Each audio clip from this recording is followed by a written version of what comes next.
Hello listeners, good afternoon. Hope you have already watched my last video because I gave a short intro about what I read up till now about the Hourglass written by Tracy Rees and from now on I'm going to read the next chapter that is about Nora. So let's begin. The anxiety was as bad as ever. At least it was Saturday, so she didn't have to go to work. So far, the big achievement of Nora's day had been getting out of bed, making a mug of tea, and transferring herself to the armchair by her bedroom window. She hadn't managed to dress yet, but thanks to the hot radiator, a fleecy blanket, and a pair of purple bed socks, she was warm. Even so, she couldn't stop shivering. Jennifer said when this happened to sit with it and breathe through it, and to watch it with curiosity and compassion. Mindfulness, Nora was trying. Not so much because she had faith in it as because this felt so bad that she would entertain any technique, any perspective that might one day make this cold grey paralysis go away. If the people in work could see her now, they wouldn't believe it. Nora was for another 4 weeks anyway. The office manager for the Faculty of History in the School of Humanities at the University of Greater London. She oversaw a team of 9 administrators. A little faculty joke. Why employ one person to do a job when 3 can do it half as well? And supported 8 academics, making sure their working lives ran like clockwork. She used to think of the morass. She used to think of the morass of university procedures, paperwork, and protocol as a dense jungle, and herself as a mighty explorer, slashing a way through with a machete. Because of the unclenching way she rampaged through a to-do list that would make lesser mortals quail, Simon used to call her the achieve-o-meter. It wasn't exactly the sexiest thing a man had ever called her, but it was true that Nora was a consummate professional. She was never seen with her hair out of place. She had never known what it was to cower under a blanket. But about a year ago, vague, unspecified fears had started to plague her. She had begun to wake up crying from nightmares she couldn't remember, and sometimes from erotic dreams so sharp and insistent, so at odds with her waking life, that she found those the most unsettling of all. The view from the back of her one-bed flat in Kingston was a jumble of roofs and corners of buildings, a couple of drain pipes, and a cracked gutter with lavish weeds springing forth like some kind of deconstructionist hanging basket. Nora sat and started, the mug cooling between her hands.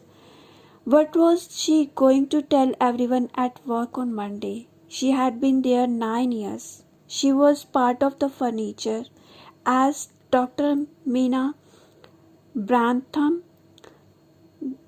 Gender and Narrative 1765 to 1857, often said. She meant it as a compliment. She wasn't remotely ready to answer the questions that were sure to follow, like why. Maybe Simon was right. Maybe she was losing the plot.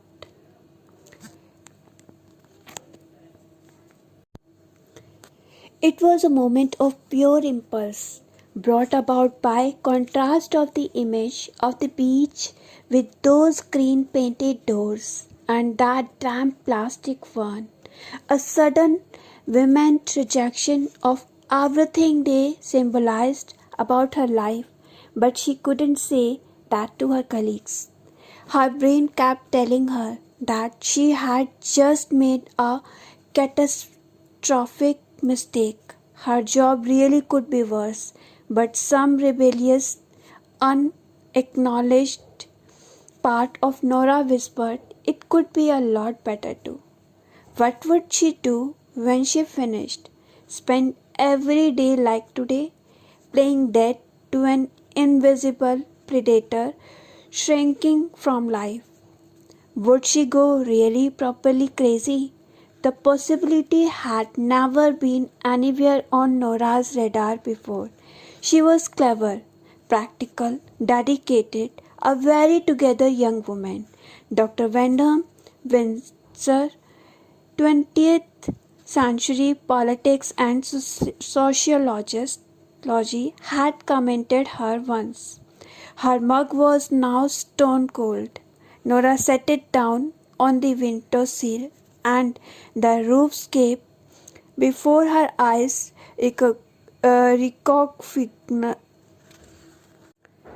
reconfigured itself into the beach, long and clean, sparkling like champagne. It was edged by fourth and floodlit by a winter sun. Nora groaned. Did she now have to add hallucinations to her list of difficulties? It was just a place in Wales that she'd visited once as a child. Nora and Jasmine had been staying with Gran, who suggested a day out in Tenby. Jasmine wouldn't go, of course, so Gran took Nora. Nora probably hadn't thought about that day in 20 years until the beach improbably flashed into her mind in the office yesterday. And why that beach specifically? Tenby had 2 or 3 lovely beaches if Nora recommended correctly. It was only briefly at the end of the day that they'd gone to see the South Beach when Gran asked her if she wanted to go down there to walk. Nora shook her head. She was tired. So they went back to the car.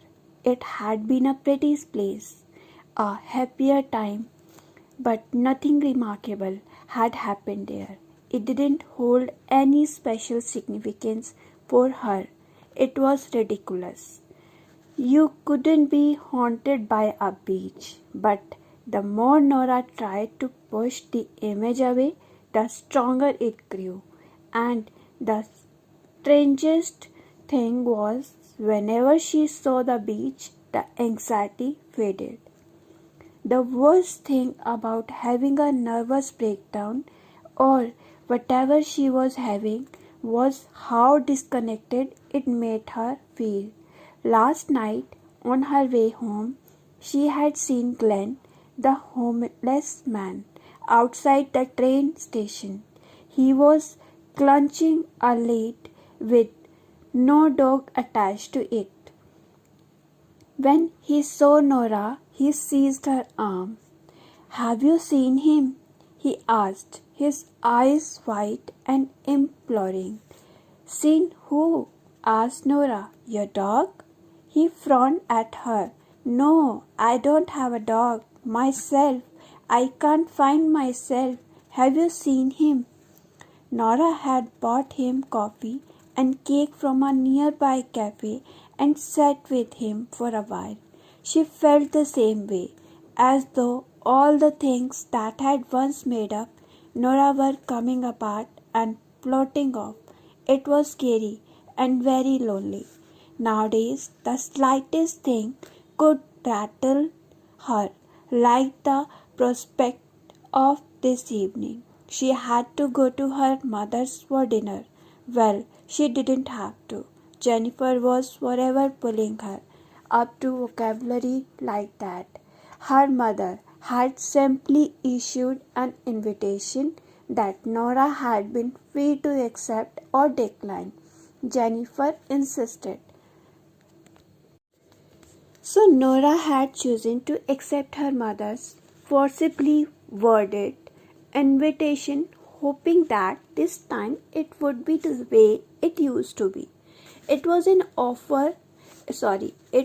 effort to haul herself into the shower, get dressed, and blow dry her hair, but her mother would have a fit if she saw Nora supporting her blanket and bad socks look, so it had to be done.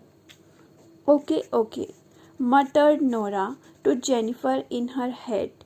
It didn't have to be done, but she chose to make herself presentable to avoid getting grief. It was probably a good thing. Sitting unwashed in a chair all day was hardly uplifting. By the time she left the flat, Nora looked pale but almost normal in black jeans, a purple shirt, and flats. She fastened on crystal earrings, and a bracelet. Her brown hair gleamed around her heart-shaped face, neatly styled in the Rachel's cut that had been popular all those years ago. Nora had always loved friends. She brightened up her wide grey eyes with a lick of mascara and gave herself a quick spray of La Vie Est Belle. She put the perfume bottle back next to her mother's old hourglass. It was pretty with a mahogany stand and duck egg blue stand. She had loved playing with that thing as a child. Now it stood neglected among the clutter. The glass dimmed by a film of dust, feeling oddly guilty. Nora gave it a quick swipe with her sleeves. She felt a little better as she stopped to buy pink roses, her mother's favorite, and caught the bus.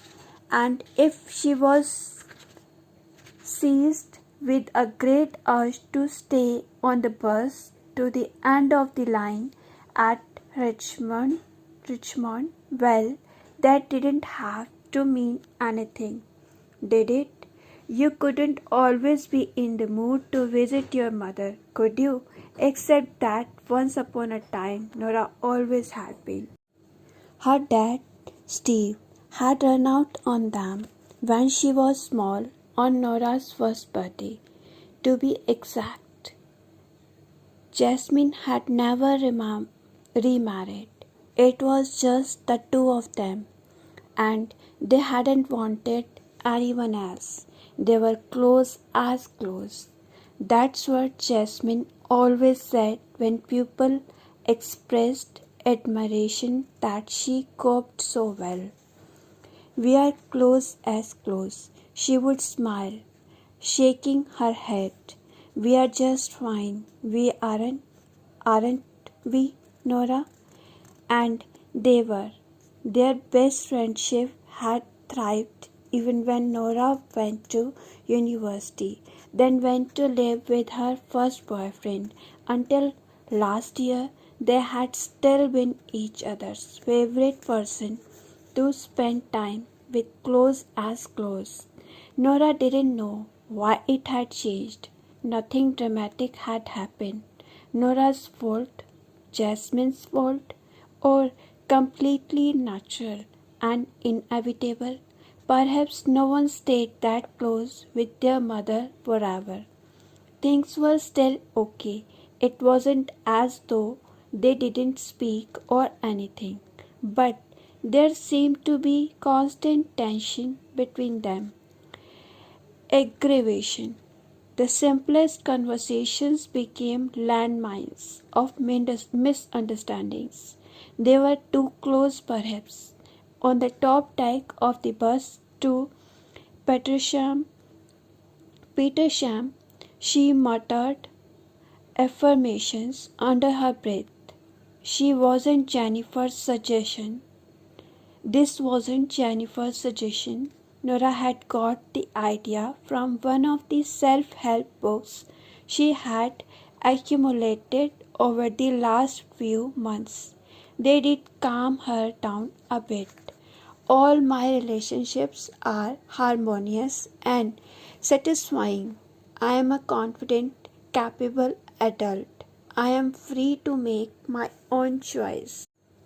Jasmine's house was a tiny 18th century cottage at the end of a lane that now led off a modern housing estate. Nora found herself hesitating on the doorstep. She would certainly tell her mother her news.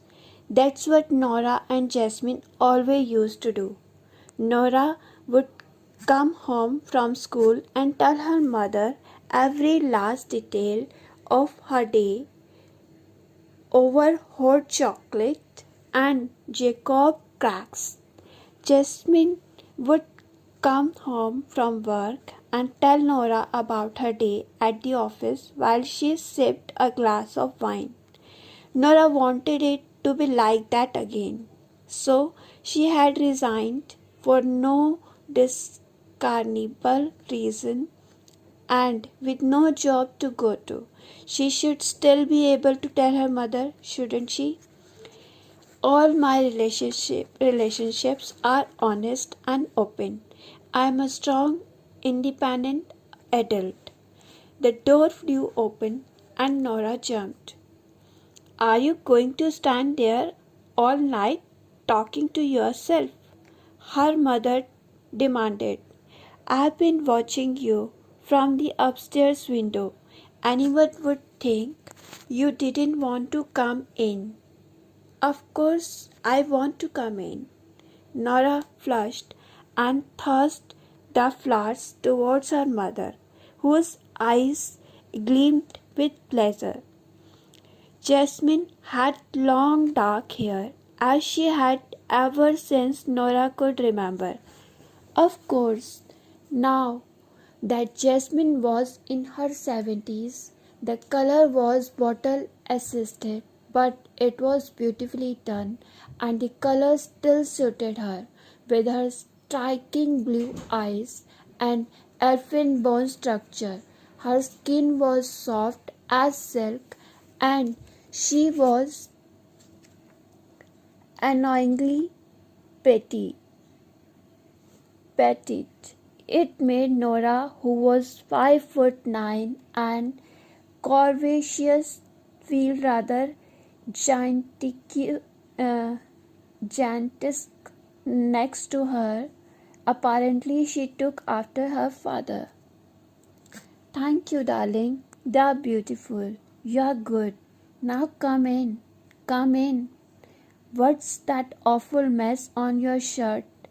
She brushed at Nora's arm none too gently. Nora looked down at a smear of dust from the hourglass. It's just dust. Honestly, darling, it wouldn't hurt you to pay a cleaner once in a while. Oh, I think the soup's boiling. It's not supposed to boil. She hopped off and Nora followed her mother to the kitchen. It was small and warm with oak cupboards and a terracotta floor. The sweet smell of parsnips billowed through it like a cloud. She leaned against the doorframe, watching as Jasmine fiddled with the flame on the hob and stirred the soup. She was elegantly dressed as ever in black silk trousers and a cream chiffon blouse. Jasmine didn't hold with aprons. For a moment she looked exactly as she always had. It was only when she moved around that you saw her age, her stiff joints and awkward bending and reaching. Nora severed the illusion that she was a child and her mother in her 40s, and they could pour their hearts out to one another over parsnip soup. Nora did, another roving septuagenarian. Sandy always stayed in the cottage when Jasmine was out of the country on one of her increasingly frequent jaunts to Thailand and or Canada or Malawi. Did this mean her mother was going away again? "Will you be here for Christmas, Mom?" she blurted. Surely she wouldn't disappear over Christmas now that Nora had left Simon. Jasmine turned from the stove to frown at her. "Well, of course I will," she said in a tone that was nothing short of impatient. "Don't get silly now, Nora. I was only asking." "Well, don't ask pointless things. Oh, there's Sandy. Go and let her in, will you?" Jasmine bent down with some effort to open the oven door, releasing the stomach-teasing tang of garlic bread in her giant oven mitts. She looked like a child wearing her father's shoes. Nora bit her lip, torn between love and frustration. Then, hearing the crunch of Sandy's walking stick on the gravel, she went to the door. Nora found herself relaxing as the evening progressed. Perhaps it was good that Sandy was here. She didn't really need to tell her mother her latest development tonight. It could wait.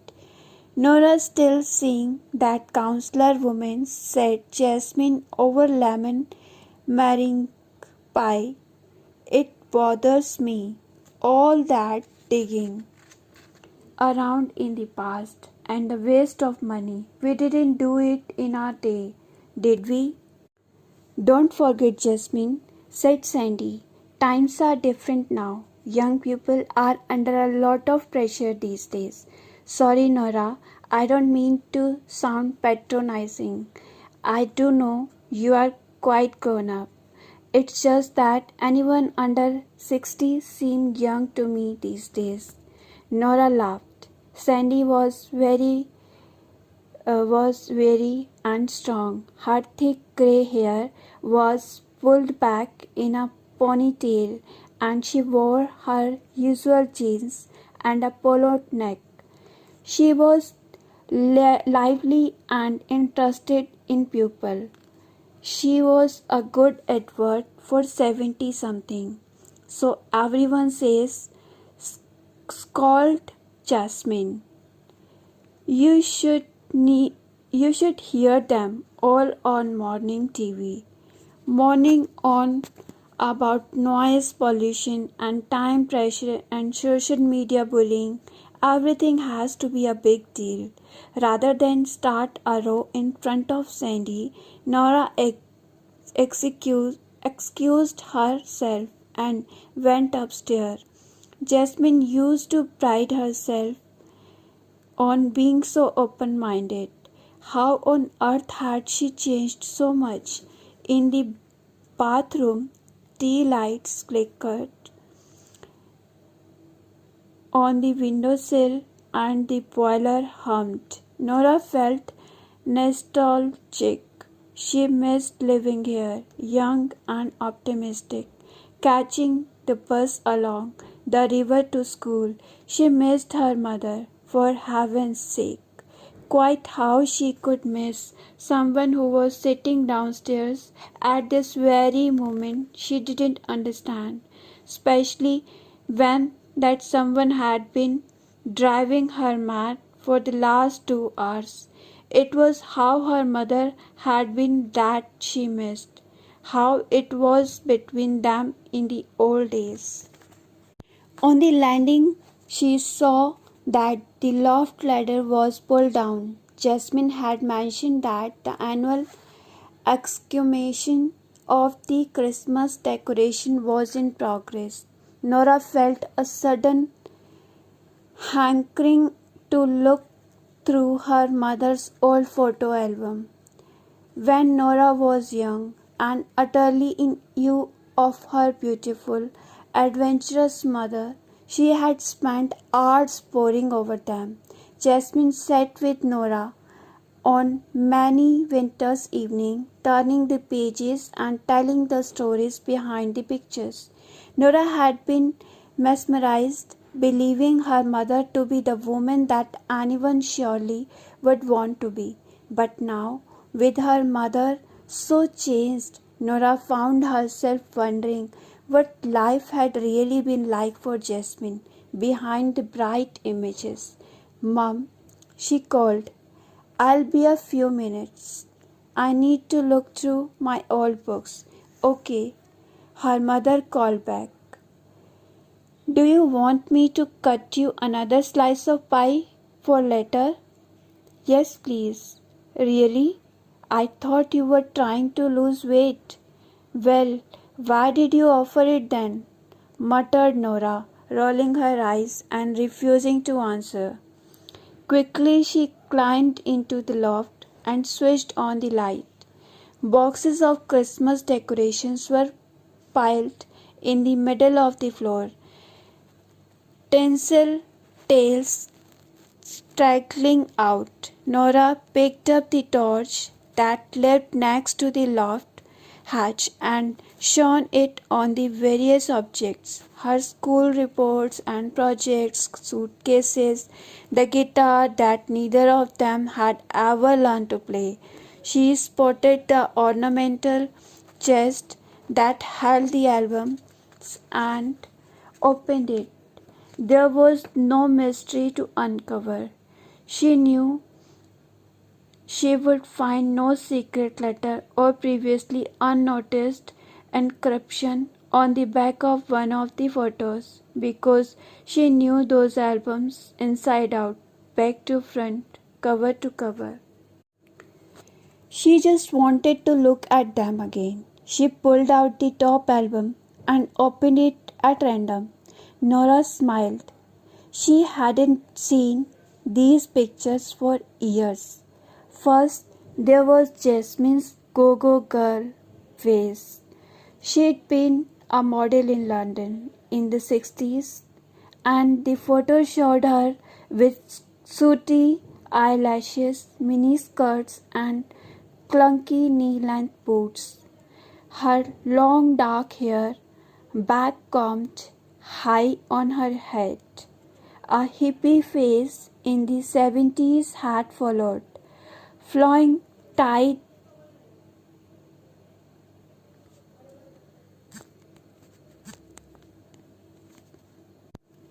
flowing tied skirts and crotched ponchos, hair loose and longer than ever. That was the phase that had resulted in Nora. Then she'd had that Nora always thought of as her Melanie Griffith phase in the 80s. After Steve left, with bills to pay and a child to support, she trained as a paralegal and then became a solicitor, succeeding as a single mother in a tough field where women were still a relative minority then. But if she resented this further lifestyle change that had been thrust upon her, she never showed it. The photos from this time showed her with hues, dynasty, askew hair, lashings of blue eyeshadow, and gold power jewelry. Nora had never known Go-Go Jasmine, and she only had dim, rather angelic memories of hippie jasmine, the brush of soft fabrics, the smell of incense. It was working mother Jasmine that Nora remembered was influenced by. But Jasmine had made being a career woman look sexy, fascinating, dynamic. Nora couldn't help but compare herself at a similar age, a very together young woman, the achievometer, part of the furniture. They weren't the sort of compliments that made a girl glow. Nora had once told Jennifer that she felt as though her mother's life was made of large, colorful building blocks, and all that was left over for Nora were the cramped, dusty spaces in between. She felt like the negative image of a photograph, the colorless, smudgy patches left over from Jasmine Banquist's remarkable life. She flicked through the pages for a while, then shut the albums and put everything back. She braced herself to return to the dinner table, and damn it, she would have another piece of pie. So, with this chapter, I got to know that I was wrong. Oh my god, it is still a mystery that who is actually Chloe, and is Nora Chloe's mother, or Chloe is someone else? This story is become really, I'm really getting curious to know more about this story. This novel and Nora and Chloe, yes. Who are they actually? What happens to Chloe's mother? Why is she with her aunties? So let's get to know more. Okay. Please wait for my next video to listen more about this novel, and please don't forget to like, subscribe, follow and share to my YouTube channel. Thank you. Bye bye. Have a nice day. So this is the Hourglass written by Tracy Rees, and I'm your unknown reader. Don't forget that. Bye bye.